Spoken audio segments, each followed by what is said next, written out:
Right. ಈಗಾಗಲೇ ಇದಕ್ಕೆ ಸಂಬಂಧಪಟ್ಟಂತೆ ಸಾಕಷ್ಟು ಮಾಹಿತಿಗಳನ್ನು ನಿಮಗೆ ನೀಡ್ತಾ ಬರ್ತಾ ಇದ್ದೀವಿ. ಹೇಗೆ ದೇಶಾದ್ಯಂತ ಅಣ್ಣಾ ಹಜಾರೆ ಅವರ ಹೋರಾಟಕ್ಕೆ ಬೆಂಬಲ ವ್ಯಕ್ತಪಡ್ತಾ ಇದೆ ಅಂತೇಳಿ. ಕೊಪ್ಪಳದಿಂದ ಈಗ ನಮ್ಮ ಜೊತೆ ಅಮರೇಶ್ ಅನ್ನೋರು ಸಂಪರ್ಕದಲ್ಲಿದ್ದಾರೆ. ಅಮರೇಶ್ ಮಾತಾಡಿ. ಹಲೋ ಸರ್, ಹೇಳಿ ಅಮರೇಶ್.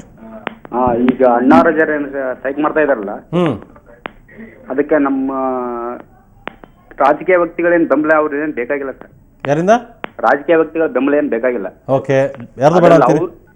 ಅವರು ಭ್ರಷ್ಟರೇ ಜಾಸ್ತಿ. ಈಗ ರಾಜಕೀಯ ವ್ಯಕ್ತಿಗಳಿಂದಾನೇ ಭ್ರಷ್ಟ ಶುರುವಾಗಿದ್ದು. ಈಗ ಯಡಿಯೂರಪ್ಪ ಏನ್ ಹೇಳಿದ್ರು, ನಾವು ಎಲ್ಲ ಬೆಂಬಲ ಕೊಡ್ತೀವಿ ಅವ್ರಿಗೆ ಅಂತ ಹೇಳಿ. ಅವ್ರದ್ದೇನು ಅವಶ್ಯಕತೆ ಇಲ್ಲ. ರಾಜಕೀಯ ವ್ಯಕ್ತಿಗಳು ಅದ್ರೊಳಗೆ ಏನು ಬರೋದೇನು ಇದು ಬೇಕಾಗಿಲ್ಲ. ಯಾವ್ದು ಬೇಕಾಗಿಲ್ಲ ಅಂತೀರಿ? ಯಾರು ಬೇಕಾಗಿಲ್ಲ ಸರ್. ಇಲ್ಲಿ ಅದೇ ಪ್ರಜೆಗಳದೇ ಸಾಕಷ್ಟು ಸಪೋರ್ಟ್ ಇದೆ. ಅವ್ರೇನ್ ಬರದ್ ಬೇಕಾದ. ಈಗ ಅವ್ರು ಸ್ಟ್ರೈಕಿಗೆ ಕುಂತ್ಕೊಂಡು ಈಗ ಯಡಿಯೂರಪ್ಪ ಈಗ ಅಲ್ಲಿ ಇದಾರ ಇಲ್ಲ, ಅವ್ರೇನಿಲ್ಲ. ಓಕೆ ಓಕೆ, ಇಷ್ಟು ದಿವಸ ರಾಜಕೀಯ ವ್ಯಕ್ತಿಗಳಿಂದಾನೇ ಅಣ್ಣಾ ಹಜಾರೆ ಅವರು ಸ್ಟ್ರೈಕ್ ಮಾಡ್ತಾ ಇದಾರೆ. ಈಗ ಧರಣಿ ಕೂತ್ಬಿಟ್ಟಿದಾರಲ್ಲ ಕೆಲವರು ಮಂತ್ರಿಗಳು, ಏನ್ ಮಾಡೋಣ ಅವ್ರನ್ನ? ಏನ್ ಕೂಡ್ಲಿ ಬಿಟ್ರೆ ಸರ್, ಅವ್ರೇನು ಅವ್ರಿದ್ರಂತೇನೆ ಅವ್ರಿದ್ರೇನು ಇರದಿದ್ರೆ ನಡೀತೆ. ಈಗೇನಪ್ಪ ಅವ್ರು ಸಪೋರ್ಟ್ ಮಾಡ್ತಾ ಇದಾರೆ ಅಷ್ಟೇ ಸರ್. ಸೊ ಅವ್ರನ್ನೇನ್ ಕಿಮ್ಮತ್ ಕೊಡೋದು ಬೇಡ ಅಂತೀರಿ?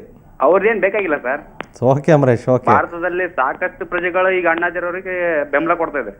Okay Somashekar. Okay okay Amaresh, thank you. ನೀವು ಸೋಮಶೇಖರ್ ಅನ್ನೋರು ಬಳ್ಳಾರಿಯಿಂದ ಮಾತಾಡ್ತಾರೆ. ಸೋಮಶೇಖರ್ ಮಾತಾಡಿ. ಸರ್ ನಮಸ್ತೆ. ಅಮಿತ್ ಸರ್ ನಮಸ್ತೆ ಸರ್. ನಿಜವಾಗ್ಲೂ ನಿಮ್ಮ ಟಿವಿಗೆ, ಸುವರ್ಣ ನ್ಯೂಸ್ ಚಾನಲ್ಗೆ ಹ್ಯಾಟ್ಸ್ ಆಫ್ ಹೇಳ್ತೀನಿ ಸರ್. ನಿಜವಾಗ್ಲೂ ಅಣ್ಣಾ ಹಜಾರೆ ಅವರು ಎಂತ ಒಳ್ಳೆ ಕೆಲಸ ಮಾಡ್ತಾ ಇದ್ದಾರೆ. ಯಾಕೆ ಇವರು ಇಷ್ಟೊಂದು ದೊಡ್ಡ ಮಟ್ಟದಲ್ಲಿ ಸಪೋರ್ಟ್ ಎಲ್ಲ ಸಿಗ್ತಾ ಇದೆ, ಯಾಕೆ ನಮ್ ರಾಜಕಾರಣಿಗಳು ಯಾಕೆ ಸಂವಿಧಾನವನ್ನ ಬದಲು ಮಾಡಬಾರ್ದು, ತಿದ್ದುಪಡಿ ಮಾಡಬಾರ್ದು ಯಾಕೆ ಅಂತ ನಂದು ಒಂದು ಮೊದಲನೇ ಪ್ರಶ್ನೆ. ಎರಡನೇದು, ನಿನ್ನೆ ಕಪಿಲ್ ಸಿಬಲ್ ರವರು ಒಂದು ಮಾತು ಹೇಳ್ತಾ ಇದ್ರು, ಇದು ಸಂಸತ್ತಿಗೆ ಮಾತ್ರ ಕಾನೂನು ಮಾಡ್ತಕ್ಕಂಥ ಅಧಿಕಾರ ಇದೆ ಅಂತ. ಆ ಕಾನೂನು ಮಾಡ್ತಕ್ಕಂಥ ಅಧಿಕಾರ ಸಂಸತ್ತಿಗೆ ಇರೋದಾದ್ರೆ ಯಾರಿಗೋಸ್ಕರ ಮಾಡ್ತಾರೆ ಇವ್ರು ಕಾನೂನನ್ನ? ಅವ್ರಿಗೆ ಅಧಿಕಾರ ಕೊಟ್ಟವ್ರು ಯಾರು? ಅಲ್ಲ, ಅದನ್ನೇ ಅಧಿಕಾರ ಕೊಟ್ಟಿರ್ತಕ್ಕಂಥ ಜನರು. ಯಾರಿಗೋಸ್ಕರ ಮಾಡ್ತಾರೆ? ಜನರಿಗೋಸ್ಕರ. ಜನರಿಗೆ ಕೇಳ್ತಾ ಇದಾರಲ್ವಾ? ಜನರಿಗೆ ಕೇಳ್ತಾ ಇದಾರೆ, ನಮ್ಗೆ ತರ್ರಿ ಅಂತ ಹೇಳ್ಬಿಟ್ಟು. ಹಾಗಾದ್ರೆ ತರ್ಲಿಕ್ಕೆ ಇವ್ರಿಗೇನು ಅಂತಕ್ಕಂಥ ದೊಡ್ಡ ಪ್ರಶ್ನೆ ನಮ್ಮೆಲ್ಲರ ಎದುರಾಗಿದೆ. ನಿಜವಾಗ್ಲೂ ಇದು ದೊಡ್ಡ ದುರಂತ ಅಂತ ನಾನು ಹೇಳ್ತೇನೆ. ನಿಜವಾಗ್ಲೂ ದೇಶದಲ್ಲಿರ್ತಕ್ಕಂಥ ಪ್ರತಿಯೊಬ್ಬ ಮಗು ನಿಮ್ಮ ಭಾಗದ ಅಲ್ಲ ಸೋಮಶೇಖರ್, ನಿಮ್ ಭಾಗದ MP ಗಳನ್ನ MLA ಕೇಳಕ್ ಶುರು ಮಾಡಿ ಇನ್ಮೇಲೆ. ಅಲ್ಲ ಸರ್, ಈಗ ನೋಡಿ, ಈಗ ನೋಡ್ತಾ ಇದ್ರಿ ದುರಂತ. ನಮ್ಮ ಮಾಜಿ ಮುಖ್ಯಮಂತ್ರಿಗಳು ಧರಣಿ ಕೂತ್ರು, ಪಲಾವ್ ತಿಂದು ಎದ್ದೋದ್ರಂತೆ. ಎಷ್ಟು ನಿಜವಾಗ್ಲೂ ನಮ್ಮ ಹುಡುಗರೆಲ್ಲ ಮಾತಾಡ್ಕೊಂಡು ನಗ್ತಾ ಇದ್ವಿ ನಮ್ಮ ಫ್ರೆಂಡ್ ಸರ್ಕಲ್ ಎಲ್ಲ. ಭ್ರಷ್ಟಾಚಾರದಲ್ಲಿ ಭಾಗಿಯಾಗಿರ್ತಕ್ಕಂಥವ್ರೆ ಭ್ರಷ್ಟಾಚಾರಕ್ಕೆ ಸಪೋರ್ಟ್ ಕೊಟ್ರೆ, ಭ್ರಷ್ಟಾಚಾರದ ವಿರುದ್ಧ ಧ್ವನಿ ಎತ್ತಿದ್ರೆ ನಿಜವಾಗ್ಲೂ ನಮ್ಮ ಪ್ರಜಾಪ್ರಭುತ್ವ ಸರ್. ಪ್ರಜಾಪ್ರಭುತ್ವ ಅನ್ನೋ ಪದಕ್ಕೆ ಅಬ್ರಾಹಂ ಲಿಂಕನ್ ಒಂದು ಮಾತು ಹೇಳ್ತಾರೆ, by the people, of the people, for the people ಅಂತ. ಆದ್ರೆ ಈಗ ಹೇಗಾಗಿದೆ ಅಂದ್ರೆ, that is not BY by, ಈಗ BUY ಬೈ ಆಗಿದೆ. ದಟ್ ಇಸ್ ನಾಟ್ OFF ಆಗಿದೆ.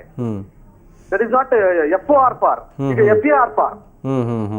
ಜನರನ್ನ ಕೊಂಡ್ಕೊಂಡು ಜನರಿಂದ ದೂರ ಆಗೋದಕ್ಕಾಗಿ, ಜನರಿಂದ ದೂರ ಆಗೋದಕ್ಕೋಸ್ಕರ ಇವರು ಅಧಿಕಾರ ನಡೆಸ್ತಕ್ಕಂಥ ಸರ್ಕಾರವನ್ನ ಇವತ್ತು ಜಾರಿ ಮಾಡ್ತಾ ಇದ್ದಾರೆ. Correct Somashekar, correct, right.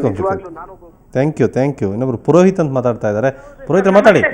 ನಮಸ್ತೆ ಸರ್. ನಮಸ್ತೆ, ಹೇಳಿ ಪುರೋಹಿತ್ರೆ. ಸರ್, ನಾವು ಇದಕ್ಕೆ ತುಂಬಾ ಇದನ್ನ ಮಾಡ್ತಾ ಇದೀವಿ ಸರ್. ನಾವು ಟಿವಿಯಲ್ಲಿ ನೋಡಿ ನೀವು ಕೊಡೋ ಮಾಹಿತಿಯಿಂದ. ಆದ್ರೆ ಸರ್, ನಾವು ಮನೆಯಲ್ಲಿ ಕುತ್ಕೊಂಡು ಸರ್ ಹೆಂಗೆ ಮಾಡೋದು? ನಾವೆಲ್ಲ ಹೌಸ್ ವೈಫ್, ಮನೆಯಲ್ಲಿ ಕುತ್ಕೊಂಡು ಹೆಂಗೆ ಸರ್ ಬೆಂಬಲ ಮಾಡೋದು? ನೋಡಿ, ಅದಕ್ಕೆ ನಿಮಗೆ ಸುವರ್ಣ ನ್ಯೂಸ್ ಅವಕಾಶ ಮಾಡಿಕೊಟ್ಟಿದೆ. ಮಾತಾಡಿ, ನೀವು ಹಿಂಗೆ ಹೇಳಿ, ಇಲ್ಲಿಂದಲೇ ತಲುಪಿಸ್ತೀವಿ ನಾವು. ಸರ್, ನಾವು ಒಂದೇ ಮಾತ್ರ ಅಂತ ನಾವು ಅಣ್ಣಾ ಹಜಾರೆಗೆ ಡೆಲ್ಲಿಗೆ ಹೋಗಿನೇ ಮಾಡ್ಬೇಕು ಅಂತ ಸರ್. ನಾವು ಮನೆ ಮುಂದೆ ಒಂದು ಫ್ಲಾಗ್ ಇಟ್ಕೊಂಡು ಕೂತಿದೀವಿ ಸರ್. Thank you. ನಮಗೆ ಯಾವ ರೀತಿ ಫ್ರೀಡಂ ಪಾರ್ಕ್ ಹೋದ್ರೆ ಅಲ್ರೆಸ್ಟ್ ಎಲ್ಲಿ ಹೋಗುತ್ತೆ ಸರ್ ಈ ಮಳೆ ಒಳಗೆ ಅಂತ ನಮಗೆ ಇದಾಗ್ತಾ ಇದೆ. ಓಕೆ, ನೀವು ಎಲ್ಲಿರ್ತೀರಿ ಅಲ್ಲಿಂದಲೇ ಬೆಂಬಲ ಕೊಡಿ ಸಾಕು. ಸುವರ್ಣ ನ್ಯೂಸ್ ಹಾಗಾಗಿ ಎಲ್ಲಾ ಕಡೆ ಬರಕ್ ಸಾಧ್ಯವಾಗದಿದ್ದವ್ರಿಗೆ ವೇದಿಕೆ ಮಾಡಿಕೊಟ್ಟಿದೆ.